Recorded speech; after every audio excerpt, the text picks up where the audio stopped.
Filipenses capítulo 2, do verso 4 ao verso de número 11.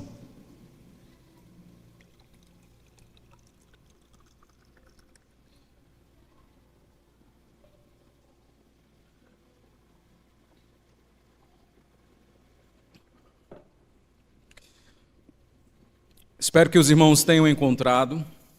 A palavra do Senhor diz o seguinte para nós: não tenha cada um em vista o que é propriamente seu, senão também cada qual o que é dos outros. Tende em vós o mesmo sentimento que houve também em Jesus Cristo, pois ele, subsistindo em forma de Deus, não julgou como usurpação ser igual a Deus. Antes a si mesmo se esvaziou, assumindo a forma de servo, tornando-se semelhança de homens e reconhecido em figura humana.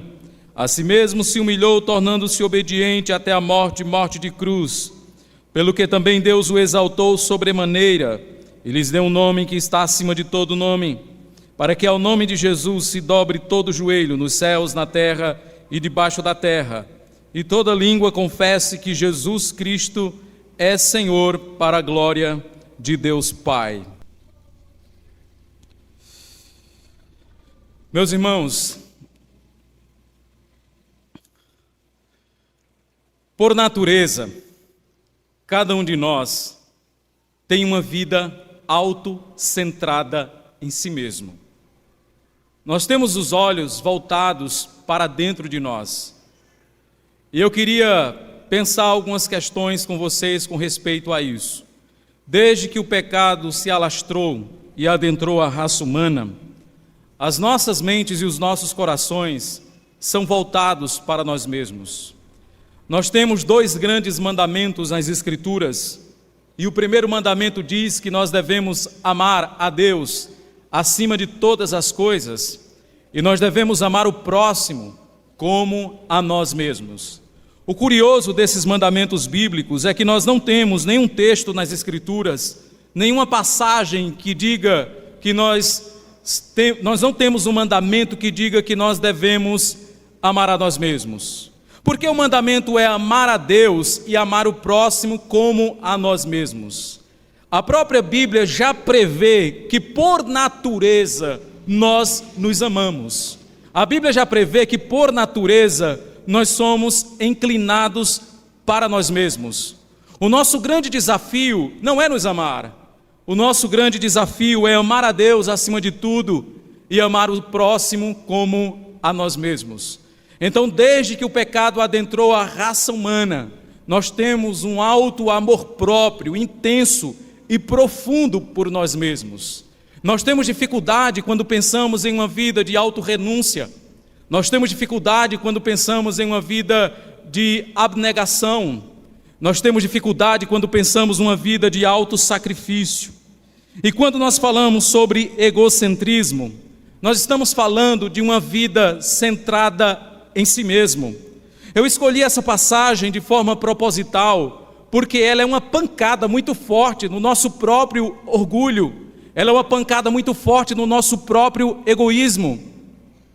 O apóstolo Paulo, ele quando escreveu essa carta à igreja de Filipos, ele não estava em uma situação muito favorável. O apóstolo Paulo estava dentro de uma prisão em Roma. Essa carta é conhecida como a carta da prisão. Então ele escreve essa carta em uma situação muito difícil. Ele não estava em uma colônia de férias. Ele não estava em um ambiente de diversão. Ele estava preso. Ele estava em uma antessala de julgamento, correndo o risco de sofrer a pena máxima do Império Romano, que era a pena de morte. Ele não havia cometido nenhum crime, mas por causa da sua fidelidade a Cristo e da sua obediência a Deus, ele estava jogado em uma masmorra. E dentro dessa masmorra, dentro dessa prisão, o apóstolo Paulo, ele tinha uma preocupação muito grande em seu coração. Mesmo correndo o risco de morte, ele estava preocupado com os rumos da igreja do nosso Senhor Jesus. E ele escreve essa carta aqui aos Filipenses para levar os irmãos a viverem uma vida de alegria no Senhor. E às vezes eu fico pensando o grande paradoxo que nós temos aqui. O apóstolo Paulo, dentro de uma prisão úmida, dentro de uma masmorra, ele escreve a carta aos Filipenses, que é conhecida como a carta da alegria. É conhecida como a carta da alegria porque em diversas passagens ele está dizendo: alegrai-vos no Senhor. Outra vez vos digo, alegrai-vos no Senhor. Paulo poderia estar vivendo uma vida desesperada ou melancólica diante da situação em que ele estava vivendo, mas ele diz: alegrai-vos no Senhor. E ele mostra para nós e para aqueles cristãos que a nossa alegria, ela não depende das circunstâncias em que nós estamos.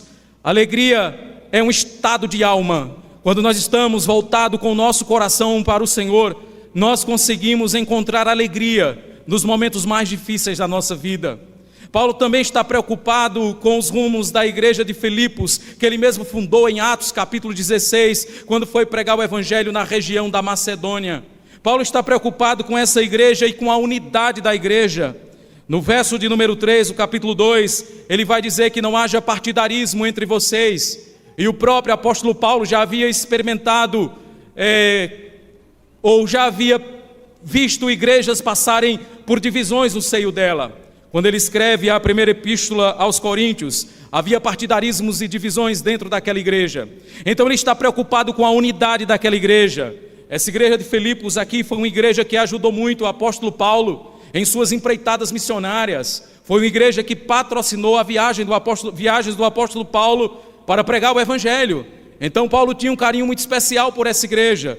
E ele não só está preocupado com a unidade dessa igreja, mas ele também está preocupado em que aqueles cristãos possam viver uma vida de altruísmo, não uma vida voltada para si mesmo, mas uma vida voltada para o próximo. É o que ele diz aí no verso de número 4, quando ele afirma: não tenha em vista cada um o que é propriamente seu, senão cada qual o que é de Cristo.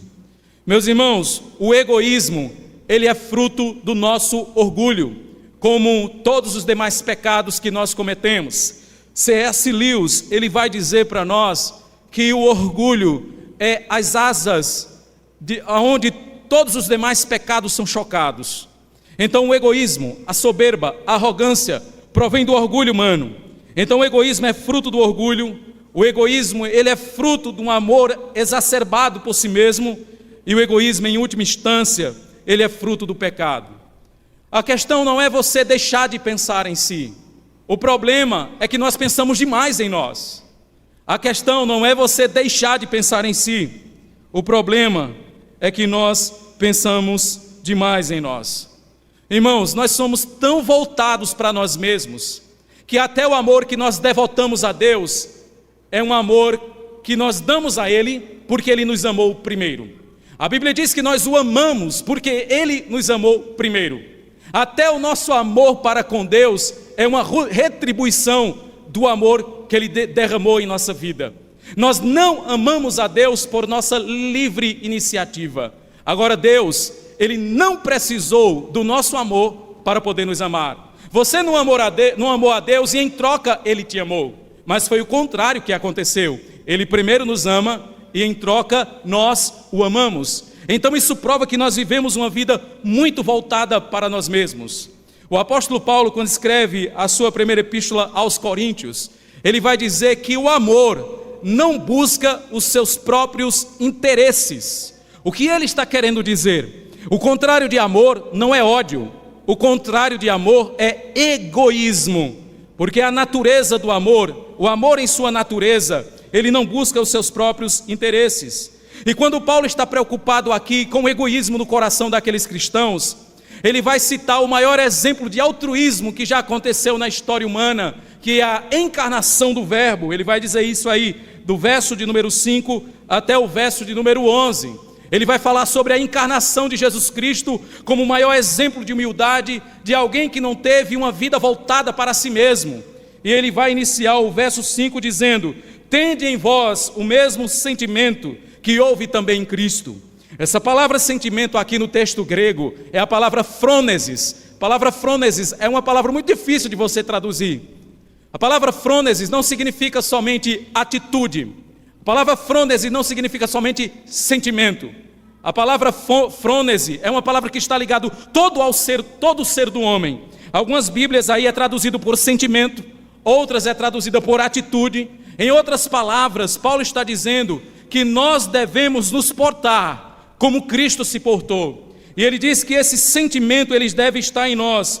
E o que foi que Cristo fez? Ele diz no verso 6, que ele, subsistindo em forma de Deus, não teve por usurpação ser igual a Deus.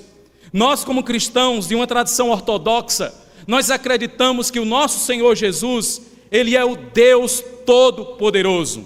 Ele disse que ele e o Pai são um. Nós não duvidamos da divindade de Jesus e também não somos como os testemunhas de Jeová que afirmam que Cristo é um Deus menor porque ele é a primeira criatura de Deus. Nós cremos que Cristo, ele é o Verbo de Deus, aquele que vive para todo sempre. Nós acreditamos que Cristo, ele é o Filho eternamente gerado, como diz os credos da igreja. Então nosso Senhor Jesus, antes de encarnar, ele já existia na eternidade. E nós chamamos isso do Cristo pré-existente. Quando Cristo encarna, ele assume aquilo que outrora ele não tinha, que é a humanidade, mas ele já existia antes de encarnar. Em outras palavras, ele já existia antes de existir no mundo. Então o nosso Cristo, ele é eterno, como também o Pai é eterno. E ele, sendo Deus, diz as Escrituras que ele não teve por usurpação o ser igual a Deus, mas se esvaziou. O que significa esse autoesvaziamento de Cristo aqui? Esse autoesvaziamento é aquilo que nós chamamos de kenosis. Essa kenosis aqui não é que Cristo, quando encarna, ele deixa a sua divindade, ele deixa de ser Deus. Não, mas é que ele deixou o seu lugar de glória para habitar no meio de nós. Nós não temos noção da humilhação que o nosso Senhor Jesus passou no processo de encarnação. Ele deixa um ambiente de glória. Ele diz lá no Evangelho de João: ó Pai, me glorifica com aquela glória que eu tinha contigo antes da fundação do mundo. Essa glória, Cristo se esvazia dela ao assumir a humanidade. E quando ele assume a humanidade, ele não deixa de ser Deus. Ele continua sendo o Deus homem, agora para todo sempre. Houve um momento em que ele era Deus, na encarnação ele é o Deus homem, e agora ele não pode mais deixar de ser o Deus homem. Irmãos, você pode imaginar quanta humilhação o nosso Senhor Jesus passou? Eu queria que você pensasse na humilhação de Cristo e olhasse para o seu próprio coração. Eu queria nessa noite de hoje que você olhasse para o seu coração, porque eu estou olhando para o meu, que não passo de pó e cinzas, mas muitas vezes me considero a última bolacha do pacote ou a última Coca-Cola do deserto. Cristo, sendo Deus Todo-Poderoso, ele se esvazia e habita entre nós. Dr. Billy Graham diz que o grande milagre ou o grande feito da história humana não foi o homem pisar na lua, mas foi Deus pisar na terra. Irmãos, você não tem noção o quão é humilhante o processo da encarnação. Você imagina o Deus Todo-Poderoso, que tem o controle de tudo na palma das suas mãos, que governa o universo. De repente, esse Deus encarnar no ventre de uma mulher, no útero de uma mulher, e essa mulher carrega Deus em seu ventre por 9 meses. Você tem noção do que é você viver e pisar numa terra que foi amaldiçoada pelo pecado? Experimentar as limitações e fraquezas oriundas da humanidade? Nós sabemos que Cristo, ele nunca cometeu nenhum pecado. A Bíblia diz que ele foi tentado em tudo, mas sem pecado. Entretanto, a humanidade de Cristo era uma humanidade plena e real. Ele tinha limitações, ele tinha fraquezas em sua humanidade. Quando eu falo de fraquezas e limitações, eu estou dizendo que na encarnação, o processo de humilhação de Cristo, ele é tão profundo, que ele começa a passar por algumas experiências, que como Deus, isso jamais aconteceria. Todos creem aqui que Deus, ele é onipresente. Todos creem aqui que Deus está em todos os lugares ao mesmo tempo. E não existe um lugar em que Deus não esteja. Inclusive, ele está até no próprio inferno. E é isso que torna o inferno inferno. É a presença de Deus lá, como juiz. Entretanto, irmãos, na encarnação, o Deus onipresente só fica em um lugar ao mesmo tempo. Cristo, fisicamente, Ele não estava em todos os lugares. O Deus onisciente, que conhece todas as coisas, na encarnação, ele diz: mas aquele dia e hora, ninguém sabe, mas somente o Pai. Nem o Filho sabe, somente o Pai. O Cristo, que é onipotente, que tem todo o poder, ele precisa de um barco para atravessar o mar da Galileia. Isso é o processo de humilhação, indo mais além. Meus irmãos, a Bíblia diz em João capítulo 4 que Deus, ele é Espírito. E uma pergunta que eu faço para você pensar sobre ela é: Deus precisa comer? Deus sente fome? A resposta é não. Mas Cristo disse: tenho fome. Deus, ele tem sede? Não. Mas Cristo disse: tenho sede. Deus se cansa? Não. Mas Jesus cansou. E vou aqui ficar em uma região perigosa. Deus morre?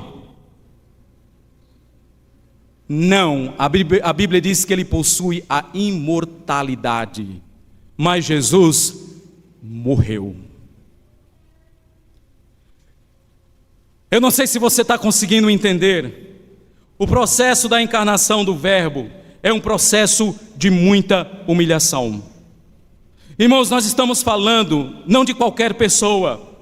Nós estamos falando do Deus Todo-Poderoso, que na encarnação, o Deus que não sente fome, sente fome. O Deus que não sente sede, sente sede. O Deus que não se cansa, cansa. O Deus que está em todos os lugares, está em um único lugar. O Deus que conhece todas as coisas, diz que não sabe o dia e a hora. O Deus onipotente precisa de um barco para atravessar o mar. Isaías capítulo 53 diz que ele era homem de dores e que sabe o que é padecer. E ele toma sobre si as nossas enfermidades. O que significa isso, meus irmãos? Tomar as enfermidades. Tomar as enfermidades está ligado não somente aos momentos em que Cristo curou pessoas. Cristo não tinha pecado em sua natureza, mas ele sofreu as penalidades do pecado em sua própria natureza. Entenda que o processo de humilhação do Redentor começa na encarnação e tem seu ápice na crucificação. A crucificação é o ápice da humilhação do nosso Senhor Jesus, irmãos. Irmãos, Cristo, ele viveu uma vida abnegada. Se ele quisesse, ele não viria a essa terra e todos nós estaríamos condenados. Ele poderia ficar desfrutando da glória com o Pai na eternidade, e isso seria correto.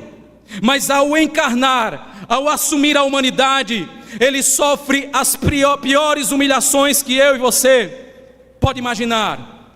E para piorar, irmãos, Cristo, ele foi trucidado, como diz aqui Filipenses, que ele se humilhou, tornando-se obediente até a morte e morte de cruz. Por que o apóstolo Paulo faz questão de dizer que ele morreu a morte de cruz? Porque era a morte mais humilhante daquela época. Era a morte mais torturante que Cristo passou e experimentou. A morte de crucificação era uma morte tão vergonhosa e tão humilhante que um cidadão romano não podia ser crucificado. Ele tinha um foro privilegiado, ele não podia sofrer a morte por crucificação. Somente os terroristas e os piores condenados deveriam ser crucificados. A morte por crucificação era vergonhosa e humilhante por algumas razões.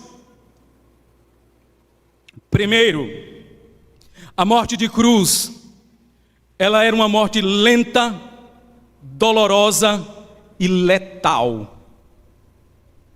Uma pessoa condenada à crucificação, ela ficava uma semana pendurada em uma cruz agonizando. Muitos condenados morriam por asfixia, inanição ou uma febre aguda.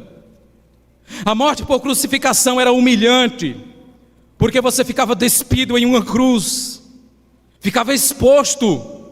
A morte por crucificação era um espetáculo naquela época. Era Roma dizendo: se você cometer crimes, você vai sofrer essa penalidade. A morte por crucificação era tão dolorosa que muitos condenados chegavam a cometer o suicídio para não ter que passar pelo processo da crucificação. Irmãos, quando você olha para o seu Cristo crucificado, você está olhando para o próprio Deus. Quando você olha para o Cristo rasgado no madeiro, exposto, humilhado, você está olhando para o próprio Deus. Você não está olhando para um ser humano qualquer. E o maior exemplo de abnegação, irmãos, é que isso aconteceu para a nossa redenção. Para a nossa redenção, Deus teve que se humilhar em Cristo, como está descrito aqui em Filipenses. Ele deixou a glória eterna nos céus, e Ele viveu entre nós, como diz João capítulo 1, e o verbo se fez carne e habitou entre nós, e vimos a sua glória como a glória do unigênito do Pai. Isaías, quando vê o Cristo crucificado, ele diz: e nele não havia beleza e nem formosura. Olhe, pense, imagine o sofrimento e a humilhação que o nosso Redentor passou. Paulo, quando está tratando aqui o egoísmo dos cristãos em Filipos, ele está dizendo: olhem para Cristo. Ele foi o maior exemplo de humilhação, de abnegação e de autossacrifício em toda a sua vida, em todo o seu ministério. Ele pega uma bacia de água, ele lava os pés dos seus discípulos, dando um exemplo de servo. Irmãos, quem pegou os pés dos discípulos, fedorento, cheio de poeira, foi o próprio Deus que fez isso.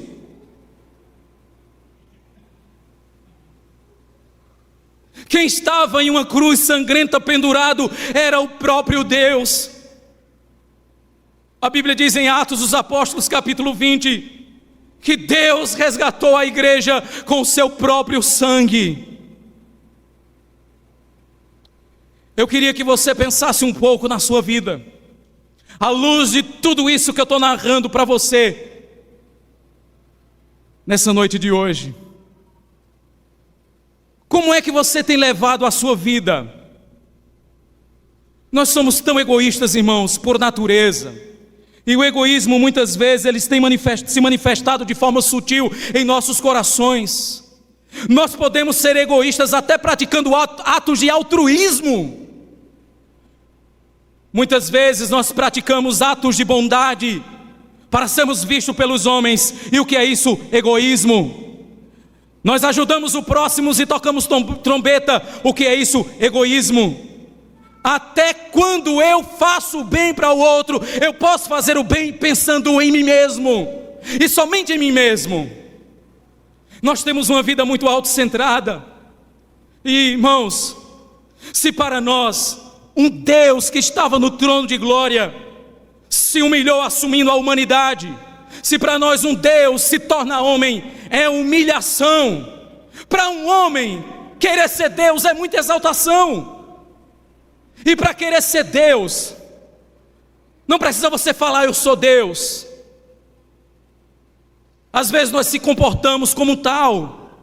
Queremos que as coisas girem em nosso redor. Queremos que as coisas fiquem orbitando em torno de nós. Queremos, irmãos, ser servidos, ser bajulados. E esse não é o caminho que o nosso Senhor Jesus, Ele seguiu.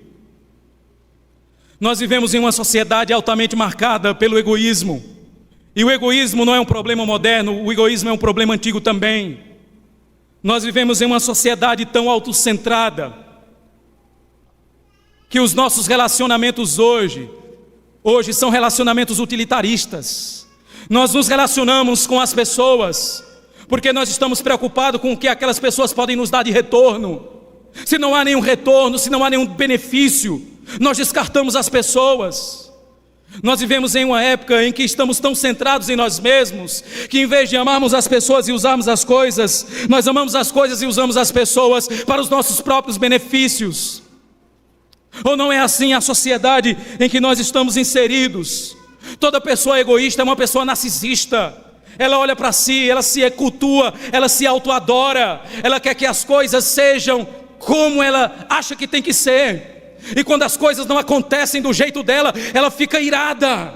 ela fica com raiva. Quando ela não tem o que ela quer, ela fica furiosa. Sabe o que é isso? Egoísmo. Eu quero que as coisas aconteçam como eu entendo que tem de acontecer. Se você é um cristão e você está pensando no Cristo crucificado, isso tem que nos levar à humilhação diante de Deus. Isso tem que nos levar à vergonha. Nós temos que chorar as nossas escórias diante de Deus, porque muitas vezes temos vivido para nós mesmos.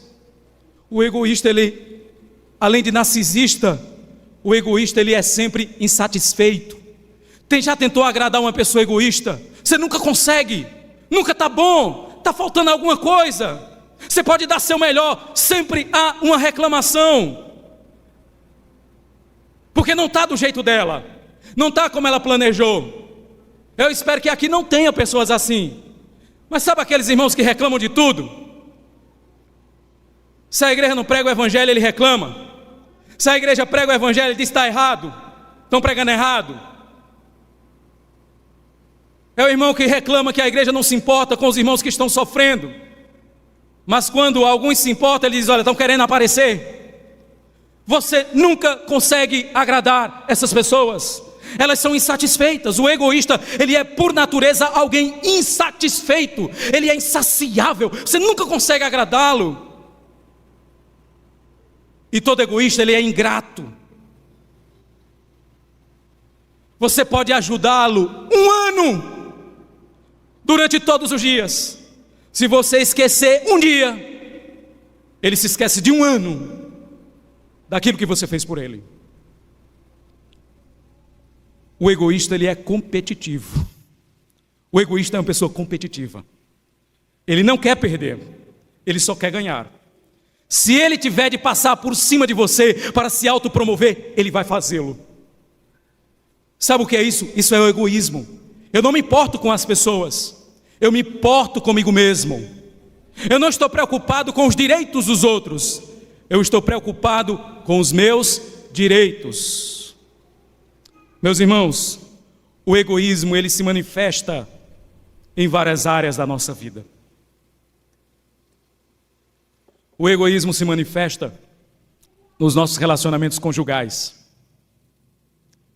Eu sei que talvez aqui tenha pessoas casadas, ou muita gente casadas, e talvez tenha jovens que tenham muito interesse em casar. E eu vou trazer algumas exortações para os casados e vou desencorajar os jovens a quererem casar.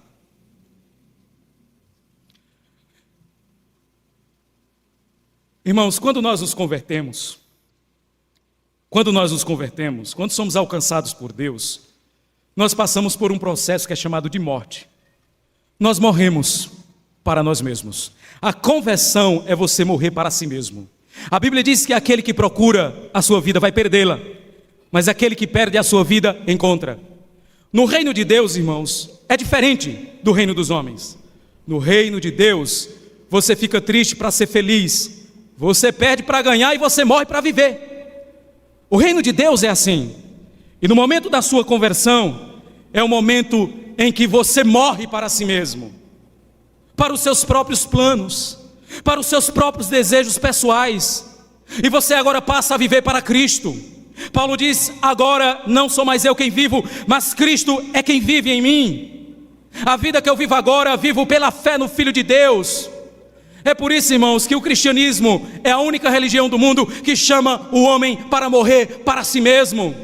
Não há espaço para o egoísmo e para a fé em Cristo. Negue-se a si mesmo, tome sua cruz e siga-me. Cristo nos chamou para um caminho de renúncia, de autossacrifício e de abnegação. E como egoísta que muitas vezes nós somos, nós não queremos esse caminho. E sabe o que muitas vezes a gente faz? A gente começa a moldar um cristianismo a gosto do freguês. Nós começamos a modelar o cristianismo de acordo com o nosso próprio coração. E o que nos resta não é mais cristianismo, mas uma projeção de nós mesmos. Eu queria nessa noite de hoje que você ficasse bem atento a algumas coisas que eu queria falar para cada um de nós. Quando nós nos convertemos, nós morremos. Mas é bem verdade, irmãos, que a nossa velha natureza ainda está ali. Eu gosto muito de uma frase de Lutero, quando ele diz que achou que o velho homem tinha sido morto nas águas do batismo, até que ele descobriu que ele sabia nadar. Embora no momento da nossa conversão, Deus tenha dado um golpe em nossa natureza humana. Agostinho chama isso de circuncisão, é Deus nos ferindo. Ele deu um golpe e o nosso velho homem está agonizando em uma cruz, mas ele ainda está lá. Por isso que a Bíblia diz que você tem que fazer o que? Mortificá-lo. Quando pessoas desejam adentrar o matrimônio é um martírio do egoísmo, ou não é? Você já não vivia para você, você vive para Cristo. E dentro do casamento você não vive para você, você vive para o outro. É Cristo nos despindo de todo o nosso egoísmo, de toda a nossa vaidade. É você agora passar a viver para o outro. O que é que acaba casamento? O que é que destrói matrimônio? O egoísmo. Quantas pessoas, por exemplo, adentram o matrimônio, se casam e querem viver uma vida solteiro, querem ter as benécias do casamento, mas não os compromissos do casamento. Eles querem os benefícios que o casamento pode trazer, mas não os compromissos do casamento. Então eles casam e querem viver uma vida de solteiro. E se existe algo, irmãos, que Deus usa para tratar o egoísmo do nosso coração, é o matrimônio. E para acabar de fechar a tampa do caixão do nosso egoísmo, quando os filhos chegam, aí a situação se torna mais complicada, onde você vai ter que ficar acordado madrugadas e madrugadas balançando o menino, chorando. Você queria dormir, queria descansar, só o dia trabalhando, e o menino chorando, e Deus usando o choro do menino para tratar seu egoísmo. Irmãos, deixa eu falar uma coisa para você. Às vezes a gente acha que Deus trata o nosso egoísmo assim. Você vai orar: Senhor, envia um anjo dos céus com uma poção de altruísmo num bálsamo e derrama sobre a minha cabeça. Irmão, se fosse assim era muito bom, mas não é assim que funciona. Quando você diz: Senhor, trata o meu egoísmo, aí o menino 3 horas da manhã começa a chorar. Deus está tratando. Senhor, trata o meu egoísmo. Aí você chega cansado e muitas vezes a esposa: a gente precisa conversar. Deus tratando o nosso egoísmo. Outra coisa, você chega em casa com aquela sede abençoada. Isso já aconteceu há alguns momentos comigo. Minha esposa está ali, ela sabe.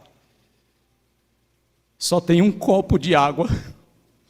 A esposa está com sede. E você também.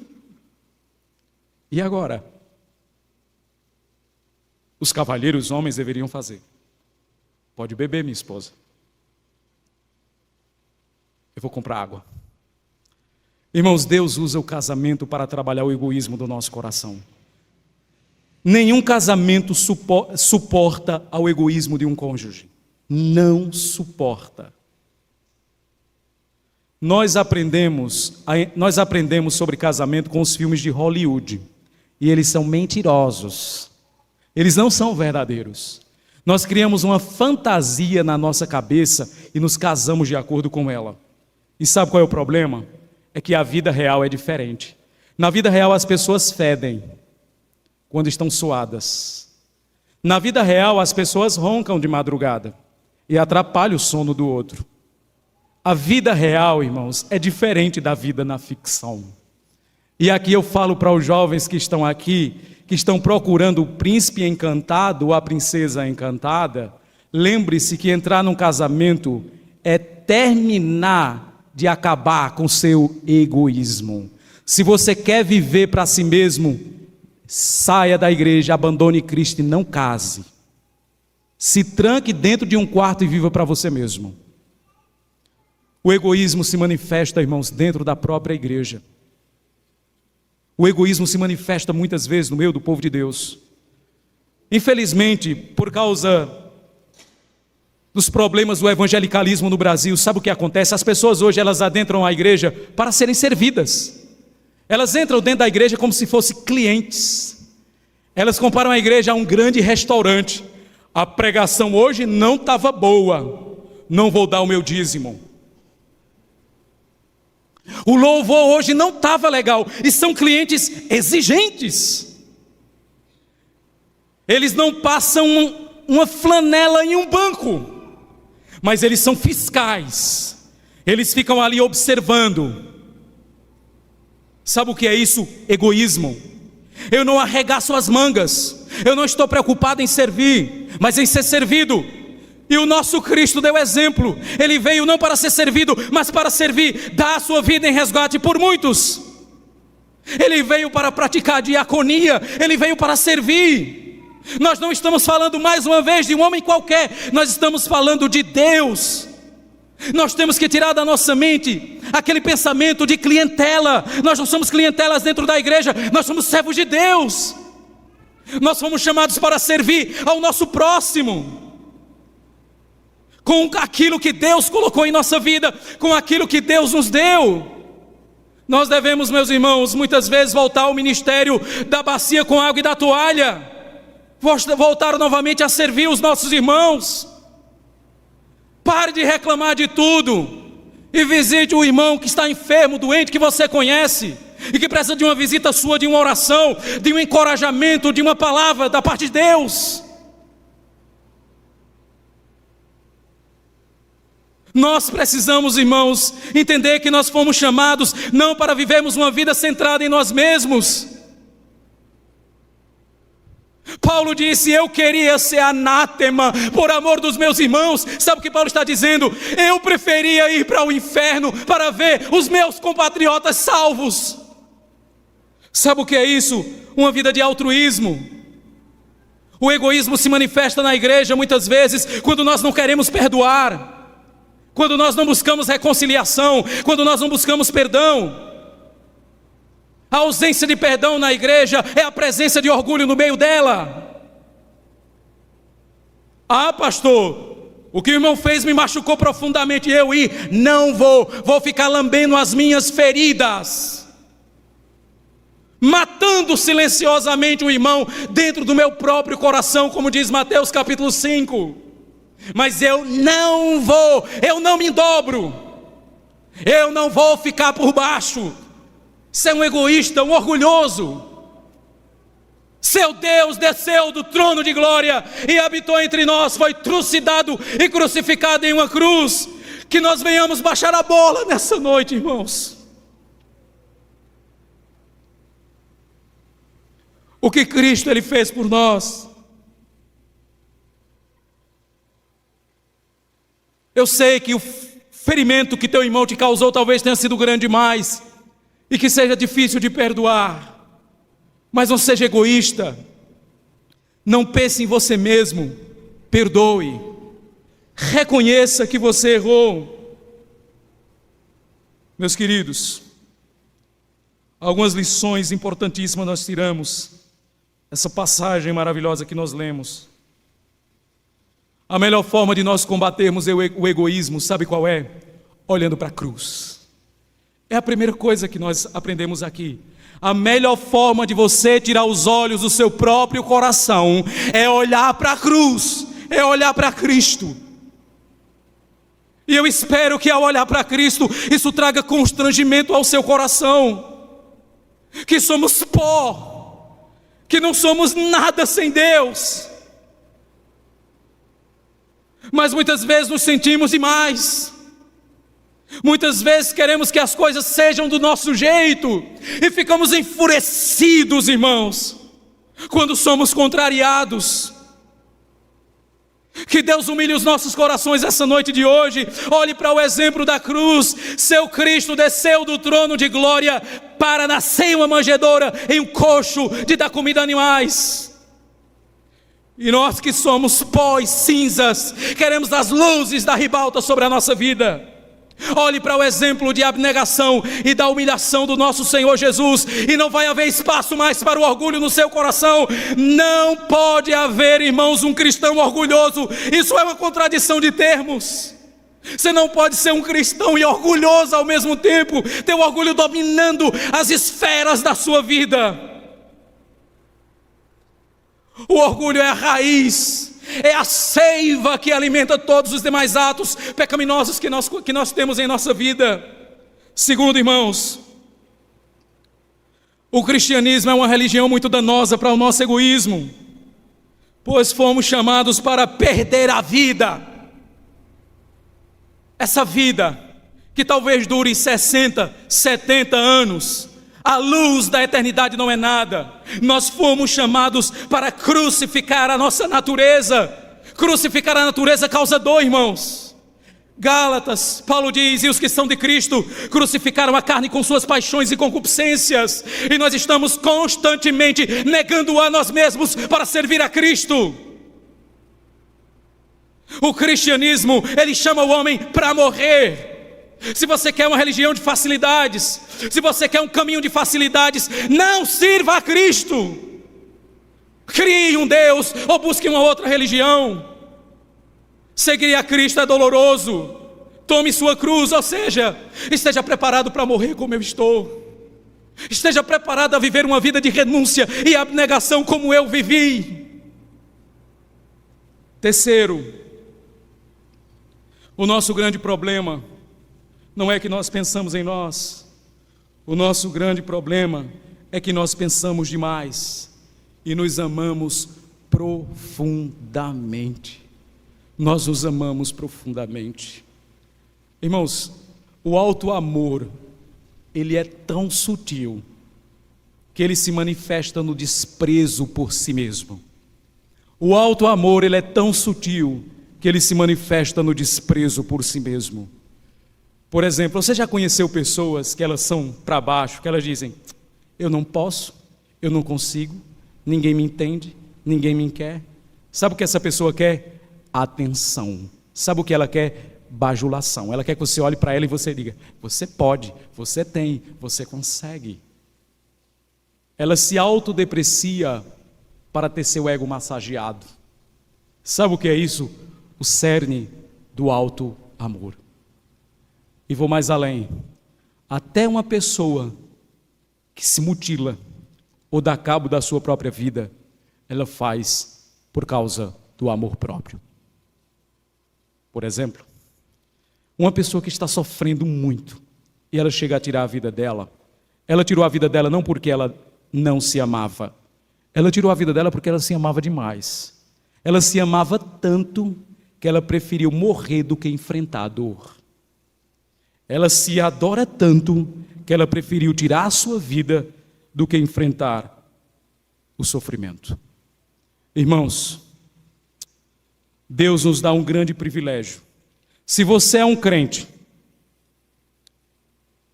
casado, tem filhos e vive no meio do povo de Deus, você tem todas as ferramentas que você precisa para ter o seu orgulho trabalhado. Irmãos, olha, igreja, eu digo muito lá aos irmãos lá de Caruaru, o seguinte: igreja é o melhor ambiente para Deus tratar o nosso egoísmo. Você sabia disso? Igreja é o melhor ambiente para Deus tratar o nosso egoísmo. Pessoas egoístas ficam em busca da igreja ideal. Pessoas altruístas, elas ficam em busca da igreja real. O que é a igreja ideal? Ela quer uma igreja que se adeque a todos os seus desejos. Sabe onde ela vai encontrar essa igreja? Lá em Caruaru, onde eu pastoreio. Ela não vai encontrar em lugar nenhum. Se a igreja não for desse jeito aqui que eu quero, eu não fico. Você já conheceu desigrejados, né? Ah, eu não vou para a igreja, o povo lá é hipócrita. Ah, eu conheço um irmão daquela igreja que comprou e não pagou. Ele se acha melhor. Ele quer uma igreja parecida com ele. E vou dizer uma coisa para cada um de nós: é aqui dentro que Deus quebra o nosso orgulho. Irmãos, eu como pastor, vou contar uma experiência aqui para vocês, aonde Deus tratou o meu egoísmo e o meu orgulho. Eu não sei se os irmãos sabiam, mas eu fui missionário com minha esposa lá na Cracolândia, quando nós éramos missionários da Junta de Missões Nacionais. Nós passamos um tempo na Cracolândia pregando o evangelho para dependentes químicos. E quando eu cheguei lá, eu queria muito no meu coração assumir a liderança de uma das unidades do projeto. E eu estava batalhando em prol daquilo. Eu não queria glorificar Cristo, eu queria assumir a liderança. E tinha 2 líderes naquela unidade onde eu estava, 2. E eu estava doido que os 2 dessem um vacilo, ou cometesse algum erro, para que eu assumisse o lugar. E não é que eles deram. Eles brigaram, os 2 líderes da unidade, entre si. E o coordenador geral chamou os 2, aliás, conversou com os 2 e disse assim: vocês não estão mais na liderança desse projeto. Agora o missionário Roberto vai assumir. Eu não estava preocupado se tinha 2 irmãos amargurados um com o outro. Contanto que a amargura deles servissem para a minha promoção, estava muito bem. E eu envaidecido, dando uma de bom moço, humilde, e Deus sondando o meu coração, e sabendo que existia uma fera vaidosa dentro de mim. E o coordenador do projeto disse para mim o seguinte: Roberto, você tem uma missão. Eu disse: qual é a missão? Você vai discipular esses 2 irmãos para que eles cheguem à reconciliação. Era tudo que eu não queria, que eles se reconciliassem. Porque quanto mais distante os 2 estivessem, mais promovido eu seria. E eu me sujeitei, discipulei aqueles 2 missionários, e eles se perdoaram, eles se abraçaram, e eu fiquei com muita raiva daquilo. Porque depois que eles se reconciliaram, o coordenador disse: agora mudou, os 2 voltam para a liderança e o missionário Roberto sai. Sabe o que foi isso, irmãos? Deus tratando o egoísmo do meu coração. Meus irmãos, Deus nos sonda e nos conhece. Às vezes a gente tem um verniz de humildade e por dentro de nós a gente esconde um coração muito, mas muito egoísta. C.S. Lewis, no livro dele, Cartas do Diabo ao Seu Aprendiz, e eu já estou encerrando, aonde o diabão ensina o diabinho a tentar os crentes. O diabão diz assim: ora, quando você encontrar um irmão muito piedoso e muito humilde, tente fazer ele se orgulhar disso. O pecado ele é tão sutil e tão maquiavélico que ele pode se encabeçar nas virtudes para se manifestar. Eu queria que nessa noite de hoje você olhasse para o seu coração. Quantas pessoas egoístas tem aqui? Irmãos, eu sou um egoísta que preciso dessa graça sobre a minha vida. Eu preciso que Deus me quebre todos os dias. Eu preciso que Deus me humilhe todos os dias. Eu preciso que Deus me faça olhar para a cruz todos os dias.